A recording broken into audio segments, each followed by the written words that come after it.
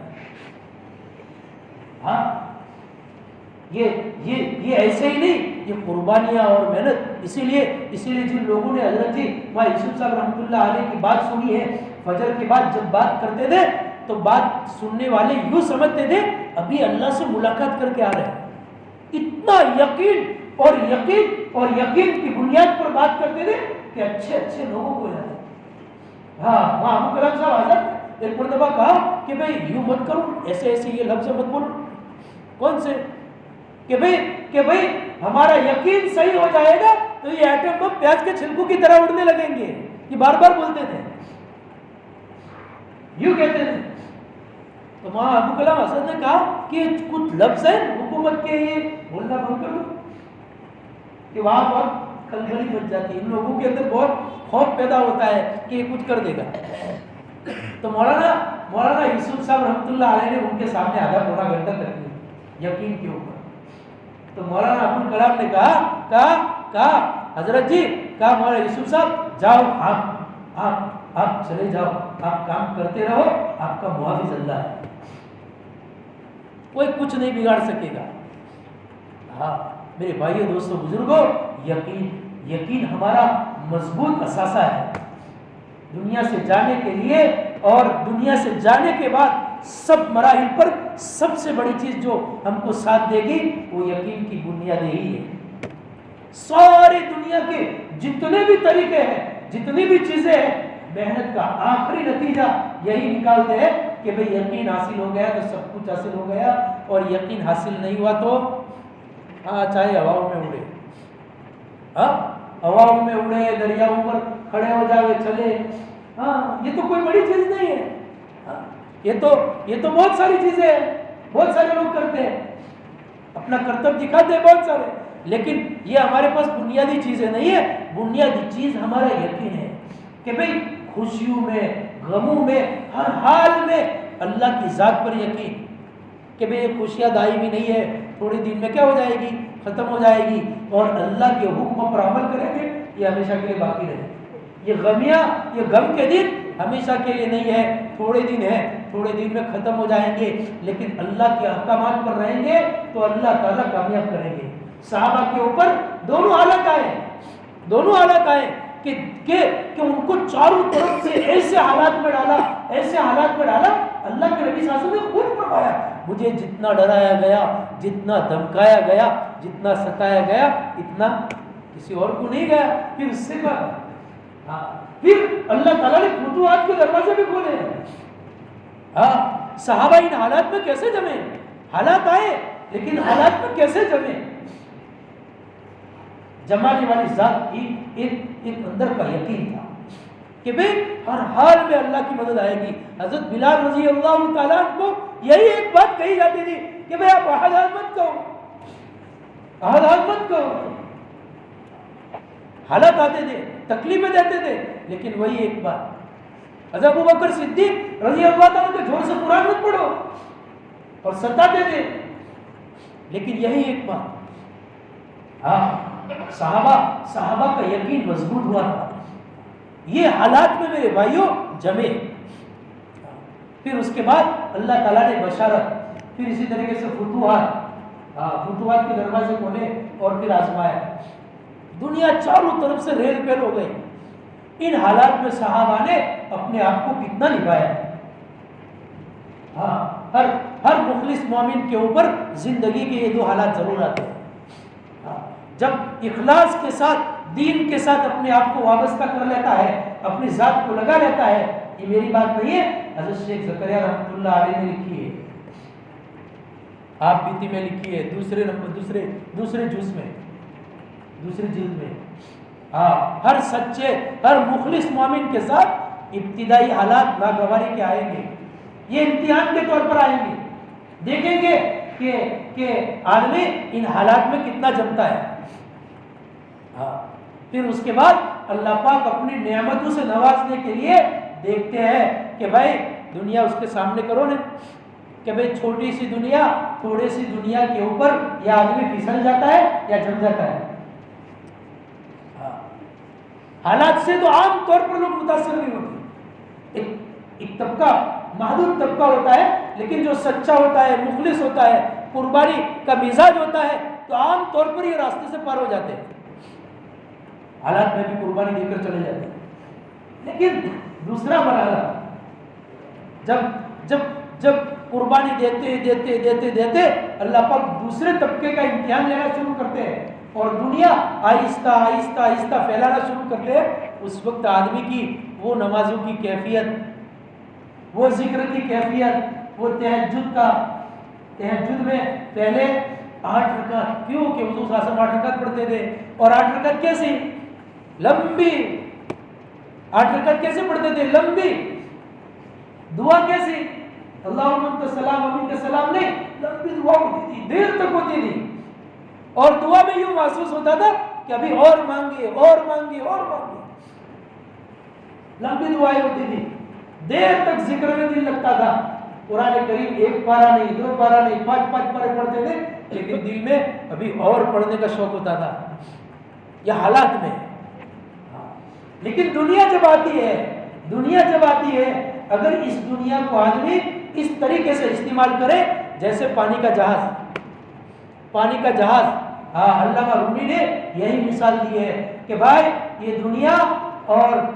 دنیا پانی ہے اور جہاز، ہم ایک سفر میں ہیں، ہماری زندگی ایک سفر ہے، کہ بھئی ہم کو تو اس دنیا کا استعمال اس طریقے سے کرنا ہے، کیونکہ اس کے بغیر بھی کام تو 2 ٹائم کھانا تو ہے نا، کپڑے بھی پہننے، گھر بھی ہے، بیوی بچے بھی سب ہے، اس کا استعمال تو کرنا ہے، ضروریات لگی ہوئی ہے.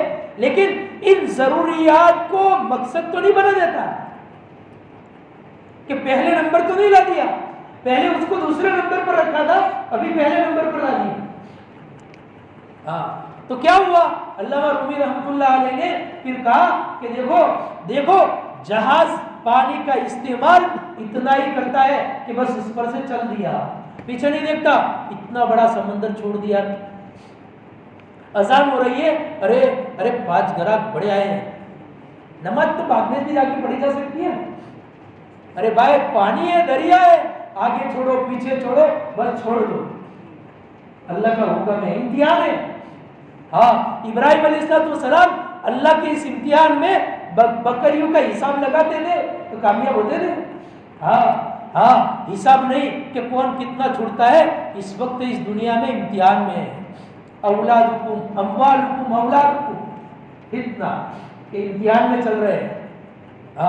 اور اگر اس کو پھر اندر لینا شروع کر دیا تو علامہ رومی رحمۃ اللہ علیہ فرماتے جیسے کسی نے جہاز میں سوراخ لگا دیا، سوراخ لگا دیے اور ان سوراخوں سے پانی آنا شروع ہو گیا. کیوں کہ ہم مال اسٹاک شروع کر دیا، حساب لگانا شروع کر دیا کہ بھائی کتنا، بس اتنا بڑا.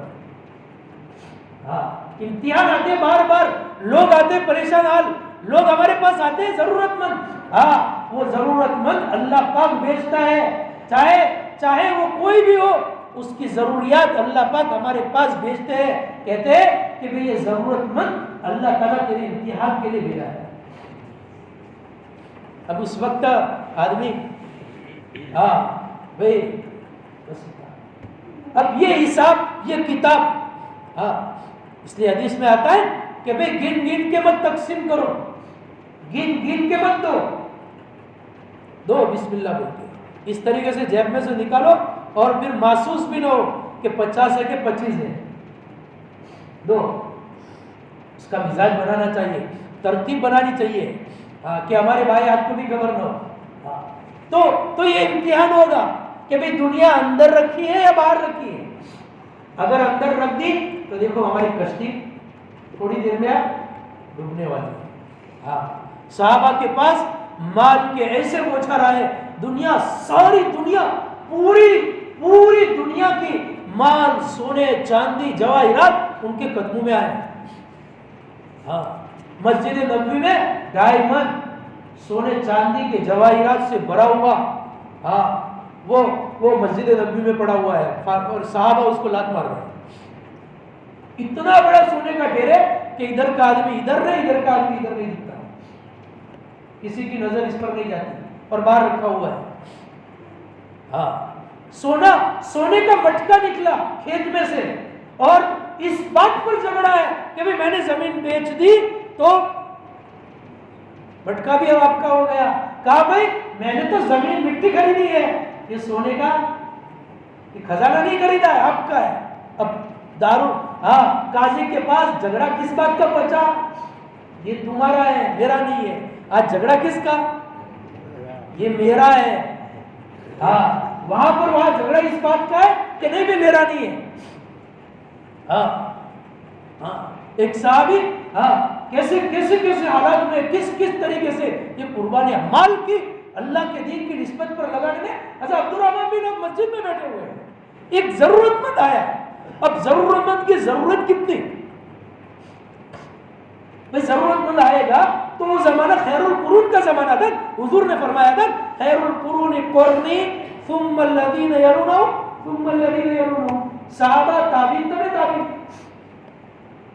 اب خیر القرون کا زمانہ ہے تو سخت ضرورت مند آیا ہوگا. اب وہ ضرورت والا بھی ایسا ہوگا. حضرت عبد الرحمن بن اپنے غلام کو کہتے ہیں اس کو 3000 کلو سونا دے دو. اللہ 3000 کلو 3 ٹن سونا دے دو. اور کلہاڑی سے کاٹا جاتا تھا. ہمارے یہاں اسپیشل اس کی مشین نہیں تھی کہ اس کا چھوٹا موٹا ذرات بھی گرے، کلہاڑی سے کاٹا جاتا تھا اور دے دیتے تھے. لیکن خود کی ذات پر ایک پائی کی زیادہ لگ جاتی تھی، آنکھوں سے لگاتار آنسو. دسترخوان غسل خانے سے باہر نکلے، جب چادر پہنی ہوئی تھی اس چادر کے اوپر بھی پیون لگے ہوئے تھے. وہ آدمی جو مسجد کے اندر بیٹھا کیا کہہ رہے ہیں 3000 کلو سونا صدقہ ان کو دو. تو یہ ایسے ہزاروں قصے ہیں جو تقسیم اللہ کے دین کی نسبت پر خرچ کرتے تھے. لیکن خود کی ذات پر لگانے کا مسئلہ آتا تھا تو وہ چادر بوسیدہ ہو گئی ہے، اس پر پیون لگے ہوئے ہیں. اور دسترخوان پر بیٹھے تو کھانا 2 پیالوں میں آیا. روزانہ ایک ہی پیالے میں آتا تھا، کھانا 2 پیالوں میں آیا. اب رو رہے. گھر والوں نے کہا کیا بات ہے، کھانا برابر نہیں کیا ہے؟ سب برابر ہے. کہ حضور صلی اللہ علیہ وسلم کے زمانے میں ہم دیکھتے تھے کہ حضور صلی اللہ علیہ وسلم کے دسترخوان پر اور بیک وقت 2 کھانے نہیں ہوتے تھے. آج ہمارے دسترخوان پر 2 کھانے ہو گئے. اب تو فتنوں کا زمانہ آ گیا. ہم کو دیکھتے تھے تو کیا کہتے تھے؟ اگر ہم کو دیکھ لیتے تو کیا کہتے تھے؟ کیسی دنیا سب کچھ ہے، ڈھیر ساری ہے، خزانے کے خزانے بھرے ہوئے، لیکن 2 سال استعمال اندر کا ایمان ہے. استقبال قلبک بھائی سب سے بڑا ایمان کیا ہے؟ کہ آپ کا دل جس کو کھٹ کے، حدیث میں لفظ ہے کہ ایمان وہ ہے جو تمہارے دل میں کھٹ کے یہ کھٹک رہا ہے کہ 2 سال دسترخوان پر. یہ صحابہ کے پاس اس سے بھی بڑے حالات آئے کہ بھئی دین کی نسبت پر مال لگانے کے اوپر کیسا لگایا، کس طریقے سے لگایا. یوں نہیں دیکھا کہ بھئی پیچھے بھی ہمارے کچھ نہیں دیکھا، لگا دیا.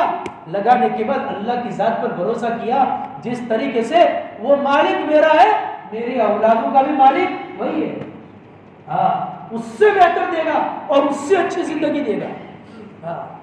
عمر بن عبدالعزیز اپنے بچوں کے وراثت میں کچھ نہیں چھوڑا. اور اس سے پہلے بادشاہ انہوں نے 10 لاکھ تولہ سونا چھوڑا ایک بچے کے. ایک بچے سے 10 بچے تھے، ہر بچے کی وراثت میں 10 لاکھ تولہ سونا ہر بچے کو آیا. اور عمر بن عبدالعزیز کچھ سال 2.5 سال تقریباً 2.5 سال کا ایسا رہا تھا. اس کے بعد انتقال ہو رہا تھا اور خلافت کا زمانہ تھا. اور خلافت کتنی تھی؟ ہمارا چھوٹا ملک کی طرح تو نہیں تھی، آدھی دنیا سے زیادہ پر حکومت. پوری دنیا سے خزانے امڑ کر وہاں پر آ رہے تھے. خزانے بھرے ہوئے تھے. لیکن عمر بن عبدالعزیز ان کو کسی نے کہا امیر المومنین دنیا سے جا رہے ہیں، آپ اپنے اولاد کے لیے کچھ نہیں کیا. یہی خیال آتا ہے. میرے بھائیوں بچوں کی تربیت بنیادی چیز پر کرا دو. دیکھو دنیا سے جاؤ گے قبر میں ہنسیں گے، خوشی خوشی رہیں گے۔ اگر اولاد کو دنیا کی بنیاد پر تربیت کی، دنیا ہی دنیا دل میں بھری، یاد رکھنا یہ مثالیں ہمارے سامنے کھلی ہوئی ہے۔ عمر بن عبدالعزیز نے کہا کہ اگر میری اولاد نیک ہے تو ان کا کفیل اللہ ہے، اور اگر وہ صالح نہیں ہے، نیک نہیں ہے، تو ایسی اولاد کے لیے کچھ کرنا بھی بیکار ہے۔ ہاں، اور تھوڑی دیر کے بعد انتقال ہو گیا۔ چنانچہ وراثت میں آدھا 50-50 پیسے آئے، جتنا چھوڑا تھا ایک بچے کے حصے میں کتنے 50-50 پیسے، آدھا دینا۔ اور وہاں 10-10 لاکھ، زیادہ عرصہ نہیں پورا، 2.5 سال کا عرصہ، وہاں 2.5 سال پہلے 10 لاکھ اور یہاں 2.5 سال کے بعد 50 پیسے۔ لیکن تاریخ کتابوں میں یہ پورا تفصیل سے قصہ لکھا ہے کہ تھوڑے دن کے بعد حالات لوگوں نے اپنے آنکھوں سے دیکھے کہ جامع مسجد کے سیڑھیوں کے کناروں کے اوپر وہ 10 لاکھ کے وارث کٹورا لے کر بھیک مانگ رہے تھے۔ اور یہ عمر بن عبدالعزیز کی اولادیں جو اللہ کے بھروسے پر چھوڑی تھی اور تربیت صالح اور نیک اور مکمل دینداری پر کی تھی، چنانچہ انہی کی اولاد عمر بن عبدالعزیز رحمت اللہ علیہ کی اولاد مسجد میں بیٹھے بیٹھے دین کے ایک تقاضے پر 100 گھوڑے ساز و سامان کے ساتھ خیرات کرتے تھے۔ وراثت میں کچھ چھوڑا نہیں، لیکن اولاد خوش و خرم، اور یہاں ہزاروں لاکھوں کروڑوں کا چھوڑا۔ لیکن یہ بنیادی یقین ہے میرے بھائی، ہمارے نبی نے جو بنیادی یقین بنایا ہے کہ بھئی اس بنیاد کے اوپر ہماری زندگی کا معاملات، معاشرت، آخرت، یہ ساری بنیادیں آگے ہماری معاشرہ بھی اس یقین کی بنیاد پر بنے، انشاءاللہ پھر دیکھو اللہ تعالیٰ کیسے دنیا کی اور آخرت کی زندگی کامیاب کرتے ہیں۔ اس لیے میرے بھائیوں دیکھو، یا بیٹھے بیٹھے تسبیح لے کر پڑھ لیا، ثواب تو مل جائے گا، یقیناً ملے گا، لیکن اندر یقین۔ حضرت تھانوی رحمۃ اللہ علیہ کا ایک ملفوظ ہے کہ یقین تو ٹھکرے کھانے کے بعد ہی آتا ہے، اور قرآن کریم نے بھی کہہ دیا بھائی والذین جاہدوا فینا، بھائی ہم ہدایت تو کب دیں گے؟ جاہدوا، مجاہدے کریں گے، ہاں ناگواریاں برداشت کریں گے، تکلیفیں اٹھائیں گے، جد و جہد کریں گے، اس کی بنیاد پر ہی ہدایت دیں گے۔ اس لیے اللہ کے راستے میں نکلنے میں آدمی کو ضرور ہچکچاہٹ ہوتی ہے، حالات سامنے ہوتے ہیں، کاروبار سامنے ہوتے ہیں، بیماریاں ساری بھر کے سامنے آتی ہے، کوئی نہ کوئی عذر سامنے آتا ہے، لیکن ایسے موقع پر میرے بھائیو ہمت کر کے اپنے آپ کو آگے بڑھاؤ، انشاءاللہ آدمی کے دل میں وہ خیر ہوگی، اور اس خیر کی جد و جہد ہوگی۔ اللہ اس وقت تک موت نہیں دیں گے جب تک کہ وہ دل کی خیر اللہ حاصل نہ کرے۔ اس لیے بتاؤ،